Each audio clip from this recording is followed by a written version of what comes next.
Hi, my name is Michelle Wilson, and I'm with M&M Film Talk, where we talk to real people and film. Now, I'm here today talking with Jason Farmer from Blacklight Productions. Okay, welcome, Jason, and thank you for joining us on the M&M Film Talk. Thank you for having me, Michelle. All right. Okay, Jason, first we want to get started, and we want to talk to you a little bit. Just tell us a little bit about you first. Okay. I'm a native Memphian. Spent most of my adult life away. Worked in the law enforcement and government sector for a number of years. Came back to Memphis really around 2000, and have a son who's a film student at Morehouse right now. All right. He's in the CTM program at Morehouse. And about 6 years ago, he started saying he wanted to be a filmmaker. Okay. And my wife and I tried our best to dissuade him.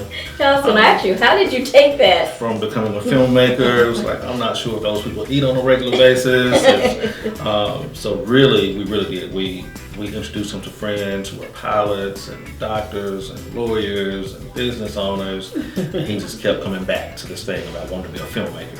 I would come home from work and he'd be in the room with his sister, and he had a little camera that we had given him, an 8mm camera. Yes. So he's in there, he has sets full of designs. So I was like, man, this is going to be a problem. And literally, there's nothing you can do to change his mind. Nothing I can do, and neither one of us, in all of our years of education and training and exposure, knew anything about film other than buying a ticket to go watch a movie. Okay. So literally, almost out of desperation, I posted a post on Facebook, said, hey, I need to talk to somebody who's in film. And a friend of mine, Christy Taylor. Okay, Christy. We've known each other for over 20 years. Uh-huh. And she reached out. She's like, hey, Jay, what's going on? And I was like, we got a problem. I said, Jason has fancied himself a filmmaker. Okay. And we have no earthly idea how to start this process. Mm-hmm. And so Christy started engaging with him and with us and trying to tell us what we need to do. And I would literally show up in places where film was going on and say, Christy Taylor sent me. Wow. Don't know what I'm supposed to do, but I'm going to sit quietly in the corner over there. Well, see, this is awesome to have someone in your corner, your father, just going to bat for you and your dreams. And a lot of people don't have that. And that's an awesome thing that you took up your son's dream and you went for it. Mm-hmm. That's good. Yeah, so, we encourage our kids, they can be whatever they want to be. So. Right. Though he chose something that we weren't anticipating, so then we had to go out and close that gap. Okay. And from those early conversations and just actually going out, looking at it from a business standpoint, what happens in this industry, where's the industry going, where are the opportunities? Yeah. We want to make sure that we were putting them on the right path. Okay. As parents, that's an important process. And in that, we realize that there are some opportunities. Particularly as it relates for people of color in the film industry. Yeah. And there was a huge dynamic shift that was going on that had never before occurred in history. It was a combination of a couple of things. The explosion of the internet, yes. Episodic television, mm-hmm. streaming services, the population shift. The country is becoming a majority country. And that people of color want to see themselves in front of and behind the camera. Yes, So they do. so all of these things kind of converging, Mm-hmm. This is going to create some unprecedented opportunities. And Yes. so we were kind of invigorated. Okay. Well, it sounds like y'all knocked down some doors and some roadblocks that people was facing and just really didn't know how to go about doing it. You guys just attacked it. Yes. And I like that. That is a really awesome thing. Dale, tell me a little bit about Blacklight Productions. Mm-hmm. Tell me a little bit about what you offer there and how you collaborate with people in film. So about 5 years ago, we Okay. formed Blacklight Productions after we had done all of this research. And one of the driving factors was UCLA has a study called the Bunch Report. Okay. And the Bunch Report took an empirical look at all of the media projects, film, TV, episodic series across the internet, Okay. and they looked at how Black people were involved in those projects from the consumer side to the production side to the ownership. And what it showed is now we have empirical data over the last 5 years. It shows that people of color overwhelmingly are the majority ticket buyers. Yes, they are. They are the majority watching online, on the various devices, on tablets, on phones. Yes. And with this, they now were empowered to say, you know what, it's no longer acceptable for other people to go out and tell stories about people of color. Yeah. When we have talented people to write those stories, we have talented people to produce and direct those stories, and we certainly have talent to go out and act out those stories. Exactly. And so now we're empowered to go out and say, hey, you know, this is something that's sustainable, and it's a real shift that's occurring in the industry. And we develop Black Lens around that concept with a three-pronged focus, with the intent on increasing the education level for the content creators that are here, so that they would understand what it took to move a project from a film that you screen for the family over the family holidays, since it happens to be Thanksgiving. You know, the films that's how we all get started, by doing something like that, right? That's right. That's your first and sometimes most critical audience. Exactly. Is their family. So, but we want to be able to take those filmmakers who desire to be able to go from that to actually screening something across a Netflix or screening across 1,000 screens across the country or internationally, and to be able to shorten that process and let them know that was indeed a reality, it was a possibility. So we're always looking for collaborative opportunities. We have a collaboration with a group out of Atlanta. We formed a collaboration last year that we call the Georgia-Tennessee Film Collaborative. To be quite honest, Atlanta is so far ahead of us right now in terms of production capabilities. So if someone here has a project, and as much as we want to keep that project here in Memphis, if it's better served going to Atlanta, then we have the capability to say, hey, Michelle, go to Atlanta. This is who you need to see. They're expecting you, and this is what you're going to get when you get to Atlanta. By the same token, Atlanta is now sending those projects here. So we have a free exchange. Part of the portfolio of projects that we have options on now, some of those came out of Atlanta and out of Miami as well, and also LA. So we're expanding our network. That we have facilities in Atlanta. By next year we should have shared space in Los Angeles as well. And so we're increasing the footprint for the Memphis filmmakers, so that not only are we able to refer you there, but we actually have a sustainable footprint there, and we can help once you get on the ground there. See, that sounds good. Now that's more information that we need to know about, and also to know that people are sending things here. Yes. What do you think? Why do you think people are actually feeling comfortable sending projects here? I told someone the other day that whole Memphis grit and grind. Memphis has an impeccable reputation of just getting things done. Okay. So we want to take that. It's a good reputation to have. It's a good reputation to have, and because people here for a long time have just done amazing things with maybe not necessarily all the components to get those things done. Okay. It's great. Yeah. The BET project we just worked on, you know, that was one of the comments from the crew from LA. It was like, man, these people from Memphis hustle. Okay. No, we call it grit and grind here. We call it grit and grind. Yeah. But that really goes over well. And then just the opportunities here. Yeah. This is just fertile ground. Atlanta, as well as you're doing, and the things that Tyler Perry is doing, those things are fantastic. But really, for young emerging filmmakers, that space can kind of get convoluted and squeezed out because they're doing $200 million and $300 million projects. So, you know, it's kind of hard for startup people to get. So literally, anything now less than $15-20 million, you probably have a hard time getting crew and getting it made in Atlanta. Wow. We're like, hey, come on, you bring your $15 million project here to Memphis. We have the crew, we have the talent, we have the capabilities to get those projects done. And it's just, as that narrative continues to get out, we're starting to get more and more content, more and more opportunities.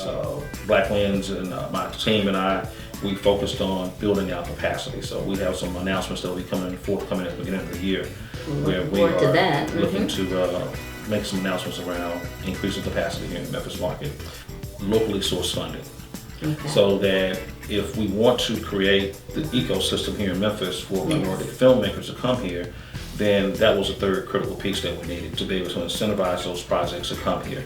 And to that end, we currently have options on about 50 projects. Right. We have a meeting coming in the next couple of weeks where we'll probably be bringing on another production company that has about 10 or 15 projects. So with that portfolio, it gives us the opportunity to lay out a calendar of productions for the next 4 or 5 years. Yes. And it's a different approach. Tell me a little bit about also the production that came through. I know Curbs. Yes. Were you all a part of that? Yes. Okay. And what part did you play in that? So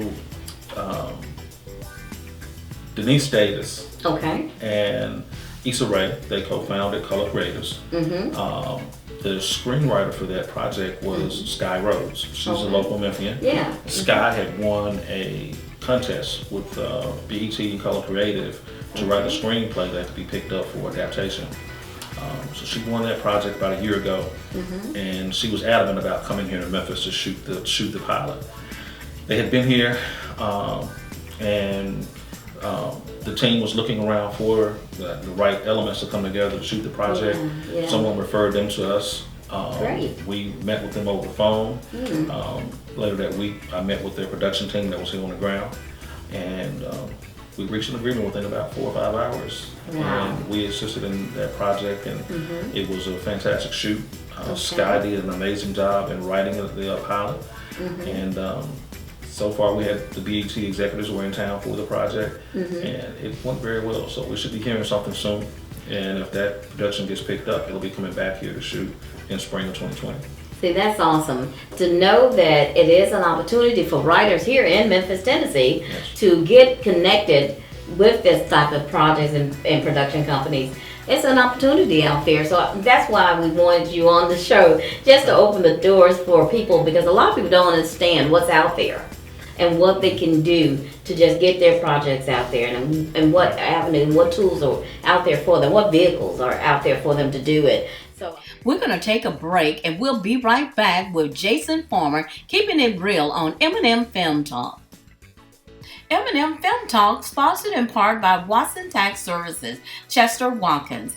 Tax Preparation Services, 200 US 72, Collierville, Tennessee, 38017. Call 901-853-3732. Call Chester Watkins today. Hi guys, we are back here with M&M Film Talk, where we talk with real talk and people in film. Okay, we're here with Jason. And Jason, you have given us some wonderful information. Now, we saw you at the Indie Film Festival. I tell you, that was awesome. I really enjoyed myself to see some changes that have been made in the line of black film writers. The Picture Alley. How long have they been doing the Picture Alley? I think it's 2 years. This year was the second year for the Picture Alley. That's what I thought, yeah. I'm on the board at Indie Memphis. Okay. Ryan Watt is the executive director. Yes. Ryan and I sat down a little bit over 2 years ago, and Ryan is aware that Memphis is this hotbed for just talent, for creative talent. Yes, Writers, we have actors, producers, musicians here, and Indie Memphis wanted to be more intentional in terms of how we were coalescing that talent and bringing that talent together to raise the bar here in Memphis. So the concept we came up with was the Black Creators Forum. That's good. And the Black Creators Forum is an opportunity for black filmmakers from around the world. We've had filmmakers from Germany, from Eritrea, Africa, from Mexico, from Canada, from all over the country that come into Memphis during this 2-day process. And it gives an opportunity to have some conversations as it relates to what are the particular challenges, what are the opportunities, and how do we address those things and come together so we have a stronger voice going forward in presenting our stories. And so what you saw this year, the winner this year, Nubia Yassine. Winner is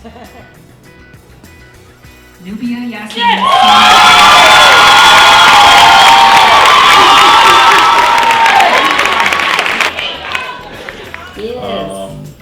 Dynamic young talent. I enjoyed her pitch. That's still good. I mean, that's awesome for someone, because Nubia, she's 19 years old now, and I think she got started early on. She is. She is, and she's just one of those dynamic talents that's from Memphis. Not everyone comes to the program as talented, as skilled as Nubia, but Nubia certainly is just one of those talents that we expect to see great things from as it goes forward in the future. And Black Lens will certainly reach out to her on her project. And most of the storytellers this year were from Memphis. Yes. So we really have some dynamic teams here and there's some dynamic talent. So we're looking forward to, as the ecosystem becomes more developed, being able to take those storytellers and help push their stories out. Now, if you are out there and really want to get involved and get your script read and maybe enter in some of these type of contests, you can do that now. You don't have to be afraid. Loosen up, open up to some of the ideas that's out here today. And that's why we're having you on here, because we want people to really know and understand that. So now, tell me a little bit about if they want to get in with some type of collaboration with your company and stuff like that, what do they need to do? They can reach out to me on social media. On Instagram is Jason Farmer. I'm on Facebook is Jason Farmer. Our website is blacklensproductionsmemphis.com. They can go to the website and contact us there from the website. Okay. Jason, it's just been so good sitting here and talking with you, and I appreciate you taking time out of your day and actually sitting down with us. But what I want to ask you, one last question, is what would you like to say to the actual film writers that's out there? What would you like them to the last word that you would like to say? Keep making content. Content is king. Yes. And across all platforms, if you get an opportunity to go out and pull the report from USC, the Bunch Report, if you Google the Bunch Report, it'll come up. And you can sit there and look at how people of color are really just dominating the media platforms. And in doing so, that all of the content providers, the movie production houses, streaming services, they all need content. Yes. So that your content has a home. It's just make sure that you have it developed to the point to where it has a market value. And I am so excited about the information you shared with us today. It's something that we all need to know about. And I appreciate what you're doing out there in this marketplace. I mean, the things that you're doing, what Black Lens Production has done, and it will be doing in the future. So these are some exciting things to know right here in the market. So what I want to say is thank you so much for joining us here at M&M Film Talk. And thank you, Jason. Thank you for having me. Jason Farmer from Blacklight Productions. Thank you so much, and I want you to come back and join us again with M&M Film Talk, where we talk to real people in film.